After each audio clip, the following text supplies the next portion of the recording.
अगर आपने मेरा चैनल सब्सक्राइब नहीं किया तो सब्सक्राइब करके बेल आइकन जरूर दबा दीजिए ताकि हमारा नोटिफिकेशन आप तक पहुंच सके और लाइक शेयर कमेंट आज जरूर हम करिएगा। परसों पान पर चर्चा करेंगे, जिसमें हम देखेंगे परसों पान क्या होता है, परसों पान की विशेषता देखेंगे।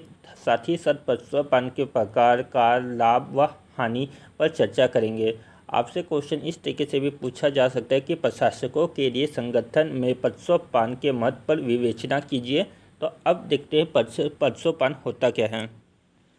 परसों पान का अंग्रेजी शब्द हायरार्की है, जिसका अर्थ होता है निम्नतर पर उच्चतर का शासन।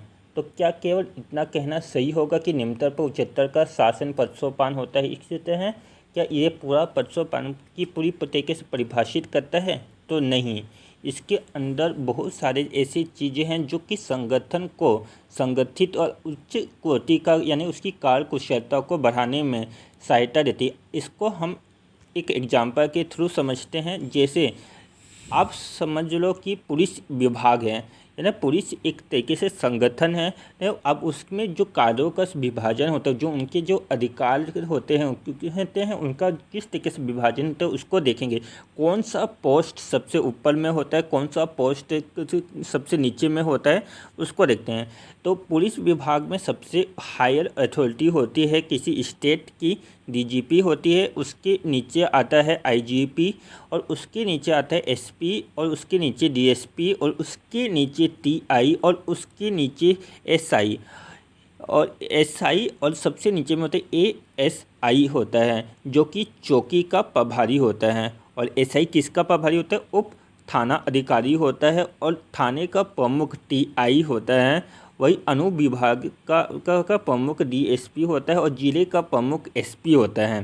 तो होता है वही संभाग का जो प्रमुख होता है उसको आईजीपी बोला जाता है, और राज्य का जो प्रमुख होता है डीजीपी होता है। तो आपको इस श्रृंखला से ये समझ आ गया होगा कि जैसे जैसे हम हायर अथॉरिटी में जाते हैं तो उसमें कर्मचारियों की संख्या में कमी होती रहती है, और जो लोअर जो अथॉरिटी जो होती है, लोअर जो अथॉरिटी होती है उसमें जो कर्मचारी होते हैं जो सेवा करते हैं तो उनकी संख्या अधिक होती है। तो इसमें जो अधिकार किस तरीके से विभाजित होते हैं, जो जो हायर अथॉरिटी है, जो शीर्ष में है, उसके पास जो अधिकार सबसे ज़्यादा अधिकार होते हैं। जैसे ही हम नीचे इस श्रेणी में निम्नतर की ओर आते जाएंगे, वैसे इससे अधिकार में कमी होती जाएगी। और जो ऊपर जो अथॉरिटी होगा उसके पास उत्तरदायित्व उतना ही ज़्यादा उत्तरदायित्व, उतनी ही उसके पास जिम्मेदारी, उतना ही उसके पास ड्यूटी अधिक होगी। ठीक है, इस एग्जाम्पल अब इसी एग्जाम्पल के थ्रू हम इसका परिभाषा मनाते हैं, परसों पान की परिभाषा को मनाने की कोशिश करते हैं। तो देखते हैं, संगठन के कार्यों को सुव्यवस्थित तथा सुनियोजित तरीके से करने के लिए परसों पान का सिद्धांत आवश्यक है। क्या कहा? संगठन के कार्यों को सुव्यवस्थित तथा सुनियोजित तरीके से करने के लिए परसों पान का सिद्धांत आवश्यक है। परसों पान के सिद्धांत के आधार पर प्रत्येक व्यक्ति को विभिन्न स्तरों पर अधिकार सौंपे जाते हैं। ठीक है, अलग अलग स्तर में कुछ उनके अधिकार सौंपे जाते हैं। जो और हायर अथॉरिटी होते हैं उसके पास अत्यधिक अधिकार होते हैं। तो इस व्यवस्था में अधिकार व उत्तरदायित्व का निर्धारण होता है, और इनके बीच जो संबंध होता है, जो higher authority to lower authority जो संबंध होता है, वो औपचारिक संबंध होता है, औपचारिक संचार होता है। ठीक है, तो एक बार देखते हैं क्या होता है। संगठन के कार्यों को सुव्यवस्थित तथा सुनियोजित तरीके से करने के लिए परसों पानिक सिद्धांत आवश्यक है। परसों पानिक सिद्धांत के आधार पर प्रत्येक व्यक्ति को विभिन्न स्तरों पर अधिकार सौंपे जाते हैं। इस व्यवस्था से अधिकार व उत्तरदायित्व का निर्धारण होता है, और औपचारिक संचार होता है। अब इसी के डेफिनेशन से हम इसकी विशेषता पर चर्चा करेंगे। परसों पान में विभिन्न स्तरों पर अधिकार सौंपे जाते हैं, जैसा हमने एग्जाम्पल के थ्रू भी देखा था। जैसे जैसे ऊपर की ओर होगा उससे वैसे अधिकार में भी वृद्धि होगी, और जो लोअर अथॉरिटी है उसको हायर अथॉरिटी के अधिकार जो आदेश देगा उसका पालन करना आवश्यक होगा। तो इसमें क्या परसों पान की विशेषता क्या हुई? विभिन्न स्तरों पर अधिकार सौंपे जाएंगे। प्रत्येक कार्य व आदेश उचित माध्यम से होकर जाएगा।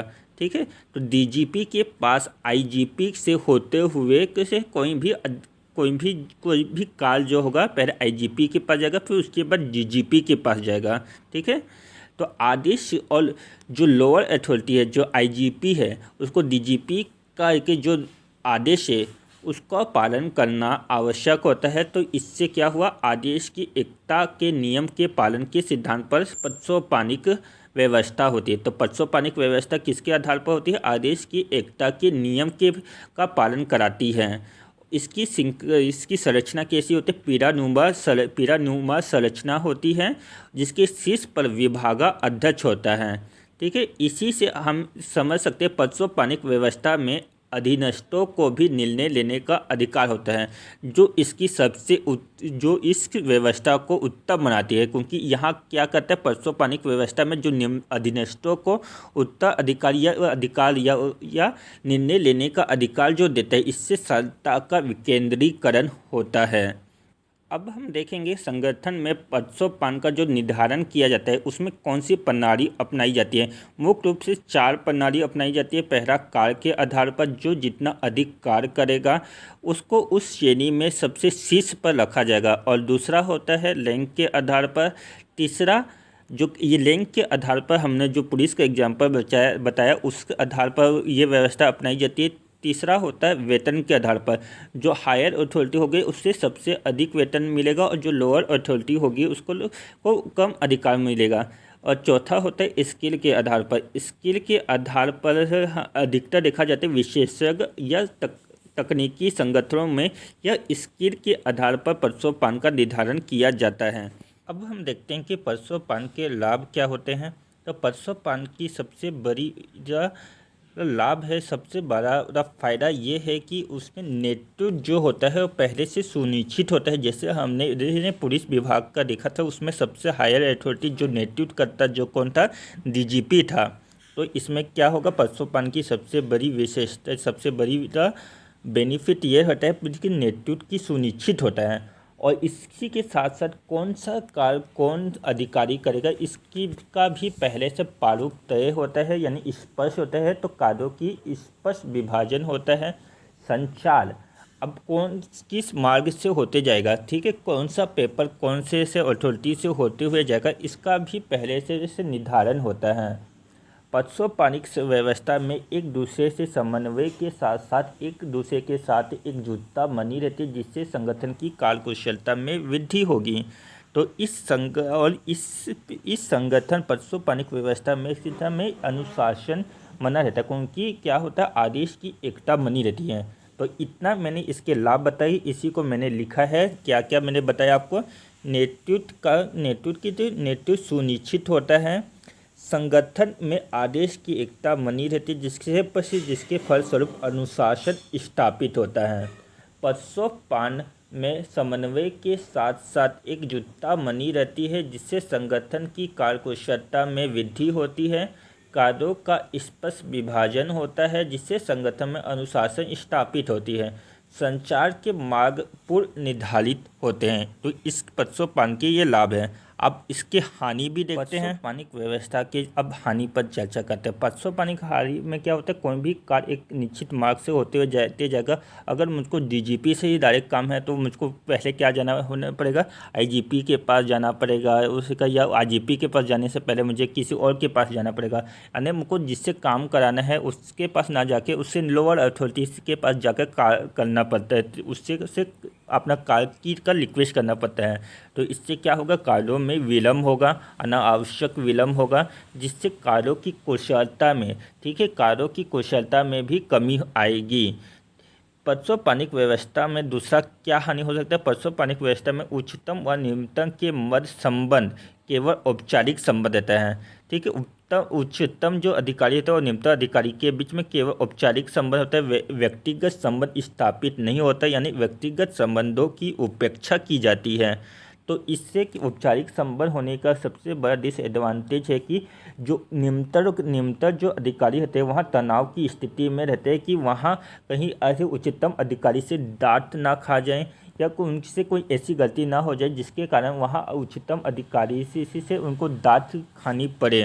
तो ये इसका एक डिसएडवांटेज हुआ यानी इसका मतलब हुआ कि इस प्रशासनिक व्यवस्था में कि लचीलेपन की कमी होती है। इस व्यवस्था से क्या होगी, बीच में जो अधिकारी आएंगे, ठीक है, अगर उनको डीजीपी से काम करना है तो बीच में काफ़ी सारे अधिकारी आते हैं, तो इससे लाल फीताशाही की स्थिति में भी वृद्धि होती है, जिससे कार्य कुशलता में कमी होती है। तो प्रशासनिक व्यवस्था की क्या हानि हुई, पहले कार्यों में अनावश्यक विलम्ब होगा, लचीलापन की कमी होगी, उच्चतम व निम्नतम अधिकारी के बीच में एक गैप होगा, जिससे तनाव की स्थिति में वृद्धि होगी कि व्यक्तिगत संबंध स्थापित नहीं हो पाएंगे, लाल फीताशाही अधिक होगी, जिससे कार्यों की कुशलता में कमी होगी।